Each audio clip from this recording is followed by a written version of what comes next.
Hi guys, welcome back to my channel. So today is a kind of an organization video, just a little snippet.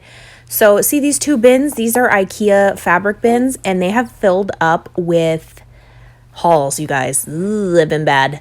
So today I'm just going to try to tackle them and organize them. They used to just fit in this little bin container, but while I was pregnant and having a baby, I just don't have enough time on my hands to like put it away weekly, and they kind of just accumulated into these big bins of overflow stuff I bought needs to be put away. So make sure you clear your floor because this is why it's very important to have a spot in your craft room for everything to go in a home. So basically I'm just gonna, like, she's trying to do sit-ups. I'm like, what are you doing? These are just like a pile start alterations. Like you would just separate everything into piles of what you have for your craft room. So here I am, just some of the video already clipped out and I didn't realize it wasn't recording. So I'm just organizing everything by categories that I know I have a home for in my craft room. That's why, like I said, it is important to have a home for everything that you use, so putting it away is much easier and faster. This is what it ends up looking like. And like, for instance, paper clips and stuff. I didn't even know I started an embellishment box, probably taking my AliExpress stuff and putting it in there. I didn't even know. I forgot.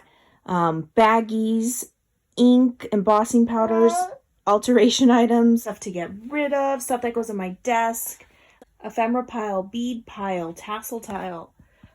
That stuff I need to just take it out and put it in like a little book and stuff.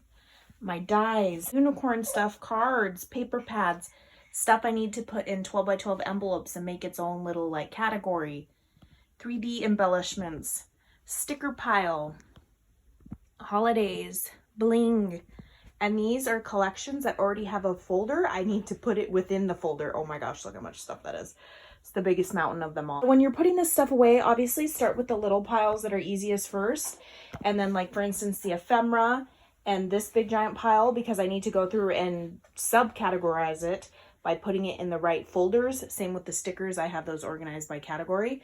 Those are going to take longer, so do those last. Do the little piles first so that you feel like you got a lot more done, just in case, you know, the day gets interrupted or, you know, you got kids. And yeah, go from there.